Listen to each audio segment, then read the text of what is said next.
Tá aqui, tem um objeto que não tem atrito com o chão e que tem uma certa velocidade inicial e que, portanto, vai sofrer a ação de uma força de resistência do ar linear. Então, eu vou chamar isso aqui de uma força linear. Isso aqui, a velocidade, apenas como representação do problema que eu vou começar resolvendo. Está aqui a equação de movimento. A equação de movimento diz m vx ponto igual a menos bvx. Ora, para resolver esse problema completamente é preciso especificar-se condições iniciais. Eu vou chutar umas condições iniciais aqui. Tá? Eu vou dizer que em t igual a zero, eu vou chamar a posição, eu vou escolher o t igual a zero para que a posição seja zero, seja a origem. Então, x de t igual a zero é zero e x ponto em t igual a zero, que é vx0, também seja igual a um valor vx0. Não pode ser zero, claro, porque senão ele não sai do lugar. Legal. Entendeu então como é que é o problema? A posição inicial estou chamando de zero e eu dou a esse carrinho uma velocidade inicial, vx0, ele está sujeito apenas à ação da força de resistência do ar linear. Como é que se resolve isso? Eu tenho que resolver uma equação diferencial. Aqui está ela, de primeira ordem.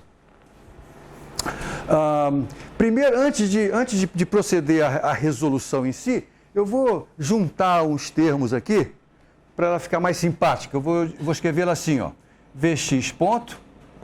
Eu vou passar o m para o outro lado, fica menos b sobre m vezes vx. Isso aqui é uma constante, né, que está determinada pelas condições do problema. M é a massa do carrinho e B é a constante de proporcionalidade do arrasto linear. Lembramos que tem a ver com a viscosidade do ar, né, e com a dimensão linear desse carrinho. Porque eu tenho preguiça de ficar escrevendo um monte de letras, eu vou inventar uma letra para representar o B sobre M. Então eu vou usar a letra K para representar o quociente B sobre M. Pergunta, qual é a dimensão de K? Inverso de tempo. 1 sobre T. Está vendo isso? Olha só, a dimensão de Vx ponto. Isso aqui é derivada com relação ao tempo da velocidade. Isso aqui tem dimensão de velocidade dividido por dimensão de tempo, não é? Aqui tem dimensão de velocidade. Então está faltando uma dimensão de inverso de tempo para que as duas dimensões sejam iguais. Portanto, a dimensão de K tem que ser a dimensão de inverso de tempo, T menos 1. Se você teve dificuldade com isso, experimente fazer no seu caderno. Eu estou tentando usar só o seu raciocínio mental aqui sem escrever nada. Se você tem dificuldade, aproveite e descubra quais são as dimensões desses bichos aqui, ó, B e C, só como exercício. É simples. Muito bem, então a equação fica Vx ponto igual a menos K Vx. Por sorte nossa, essa equação vai aparecer muitas vezes nessa disciplina. E a sorte é que essa equação é muito fácil de resolver. Eu vou resolvê-la de uma maneira bem assim, braçal. Né? E uma vez tendo feito a solução braçal, a gente vai ver que a solução braçal não era necessária.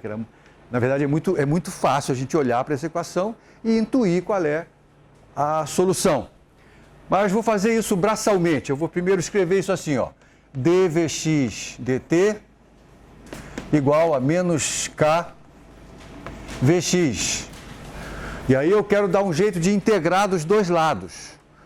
Mas para integrar dos dois lados eu queria que um lado só tivesse uma variável, que aqui tem duas variáveis, né? Tem vx e tem t. E que o outro lado só tivesse a outra variável. Não é fácil fazer isso, porque eu multiplico por dt dos dois lados, não tem nenhum matemático aqui para reclamar de mim, né?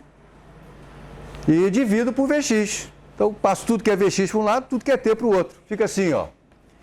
dvx sobre vx igual a menos k dt. Legal? Agora vem aquela história dos símbolos que eu vou usar para escrever essas integrais. Tá? O que eu quero determinar, a solução que eu quero, é uma coisa assim, é Vx expresso como uma função de t, onde t é um símbolo que designa um instante qualquer. 0, 20 segundos, 30 anos. T é uma variável que vai designar o valor de um instante de tempo. Tá certo? Para conseguir encontrar Vx como função de t para qualquer t, eu tenho que fazer a integral disso aqui. Mas eu tenho que tomar cuidado com os símbolos que eu vou usar. Eu não posso usar o mesmo símbolo para o valor final da grandeza que eu estou calculando e este mesmo símbolo para o valor da variável que eu estou integrando. Senão vai haver uma confusão aqui. Ora, eu vou chamar de Vx o valor final da velocidade. O valor final é o valor que ela tem no instante t, que também é um instante final. Então, por isso, ao invés de usar Vx aqui, eu vou usar um outro símbolo, para não confundir os símbolos. Então, eu vou reescrever essa equação assim, ó. D Vx' igual a menos K dt'. Porque eu quero usar um símbolo diferente para o limite de integração e para a variável que eu estou integrando. E agora eu vou integrar desse lado, desde os valores iniciais dessa grandeza. O valor inicial está aqui, ó. É Vx0. Até o valor final, Vx. E desse lado eu vou integrar desde o instante 0 até o instante t. Será que ficou melhor agora? Essa história de eu usar um símbolo diferente para o integrando e para os limites de integração? Tá bom, qual é a integral do lado esquerdo? É a função logaritmo. Então, do lado esquerdo, a integral vai dar o logaritmo de Vx' entre os limites Vx0 e Vx. Veja que eu estou usando a técnica de usar a integral definida, porque aí eu já coloco direto as condições iniciais nos limites de integração. O que dá do lado esquerdo? Qual é a integral disso aqui? K é uma constante, eu posso tirar fora desse sinal de integral, menos K, fica a integral de 1.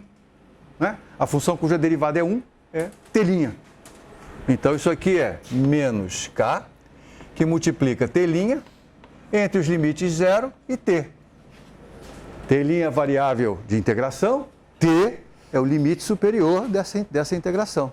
Vai ficar logaritmo de Vx de t menos logaritmo de Vx0 do lado esquerdo igual a menos k, que multiplica t menos 0. Substituo o limite superior e o limite inferior. Diferença de dois logaritmos, eu posso condensar isso num logaritmo só, né? Como é que eu faço isso?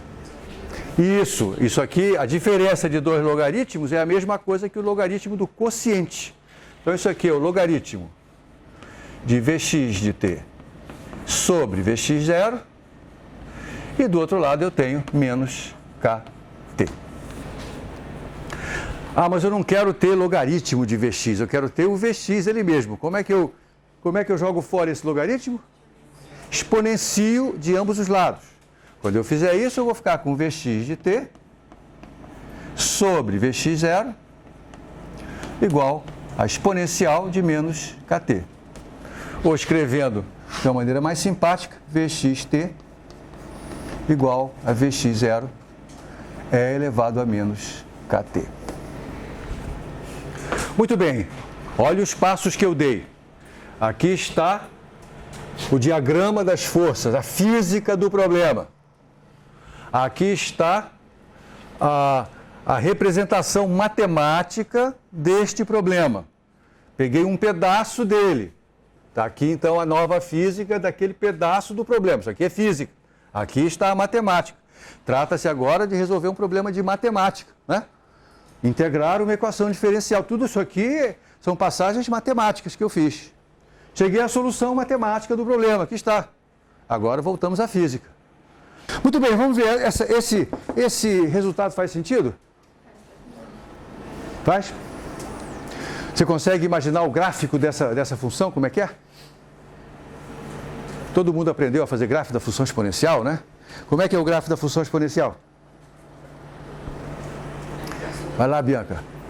Começa no zero. Começa no zero e sobe. Ah, então legal. Então a velocidade começa com um certo valor e vai aumentando. Porque tem uma força de arrasto contrária ao movimento, é isso? Hã?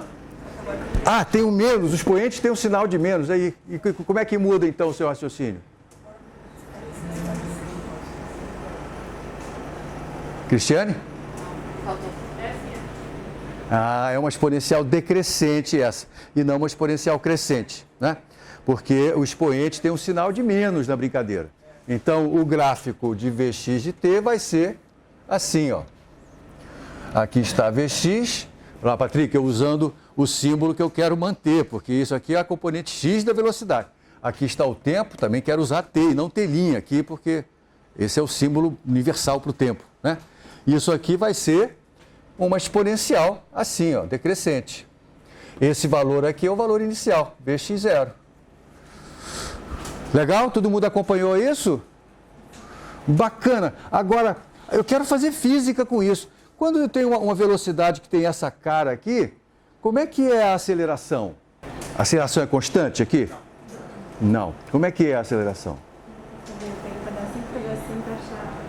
Pega pedacinho por pedacinho. A Sulamita quer reconstruir a roda lá desde o início. Tá certo o que você falou. Mas tem uma maneira mais rápida, que é a seguinte: eu olho para o gráfico da velocidade, eu imediatamente estou vendo a aceleração. O que é a aceleração? É a inclinação do gráfico. Então, a inclinação desse gráfico está me dizendo como é que é a aceleração. Está dizendo claramente, ó, é um gráfico decrescente, né? Está dizendo claramente que a aceleração é negativa. Né? A aceleração negativa aqui está querendo dizer que ela está contrária à direção, ao sentido da velocidade. E você vê que o módulo da velocidade está diminuindo. Quando diminui o módulo da velocidade, ó, diminui a inclinação, ou seja, a aceleração vai ficando perto de zero, né? Aqui no final ela está chegando perto de zero. Ou seja, o módulo da aceleração está diminuindo. Faz sentido isso? Qual é a física que está envolvida aqui? Por que a aceleração em módulo está diminuindo? Porque a força de arrasto é contrária ao movimento? Pá, quase. Mais um pouquinho. Hã? A velocidade está chegando no zero. Que a velocidade, sim, e isso implica... E tá certo. Depende de ver. O que acontece então com a resultante? A resultante está diminuindo. A resultante é proporcional a V, não é? Então, quando V diminui, a resultante diminui também, certo? Porque a gente teve aquela discussão toda sobre a força de arrasto depende da velocidade, crescente, decrescente. Diminuiu a velocidade, diminuiu a força de arrasto. Diminuiu a resultante. Segundo a lei de Newton, diminuiu a aceleração. A aceleração tem que ficar em módulo cada vez menor. Essa velocidade em algum momento vai ser zero? Não. Rigorosamente, matematicamente, digamos, não. Mas quando você fala isso para um físico, ele acha graça. Claro que vai chegar a zero, pô. Claro que vai chegar a zero, gente. Ah, mas não é zero. Escuta, quando a diferença entre o valor aqui e o zero for menor do que a minha capacidade de medida, isso é zero. Não é verdade? Para um físico, zero tem significado. Né? A partir de um certo instante t, eu posso olhar o que eu quiser para aquele carrinho que ele não vai sair do lugar. Não, meus olhos são incapazes de determinar se ele saiu do lugar ou não. Ele pode ter se movido em escala microscópica, né? Pode ter se movido um Fermi para lá, um Fermi para cá. Mas você há de convir que a resposta do físico tem que ser exatamente essa que você acabou de dar. É uma gargalhada, né? Tá legal. Bacana. Pergunta, apesar dessa velocidade ir diminuindo assim o tempo todo e matematicamente nunca chegar a zero, será que a distância percorrida por esse carrinho vai ser finita ou infinita? Diz o matemático, ele vai estar sempre com velocidade não nula. Então é possível, em tese pelo menos, que esse bicho fique andando para sempre. É a tartaruguinha lá que anda. E até o fim dos tempos, se eu esperar até o fim do universo, pode ser que ele tenha andado. Mas a área debaixo dessa integral... Mateus, você está me surpreendendo. Mateus diz a área debaixo dessa integral converge. Eu não sei como é que ele descobriu isso. Mas De fato, é isso que eu estou querendo descobrir. Eu quero descobrir se essa área aqui, ela tem um valor finito ou se ela diverge. Como é que eu descubro isso? Claro, parece que eu estou escondendo coisa de você, né? Porque, na verdade, tem uma parte da matemática que a gente não fez ainda. A gente conseguiu determinar o valor da velocidade, mas eu quero agora a equação horária. Todo mundo sabe o que é a equação horária? O senhor Jair sabe o que é a equação horária? Equação de movimento? É uma equação diferencial. Equação horária é que diz posição como função do tempo, não é isso? Está faltando essa. Como é que eu vou obtê-la?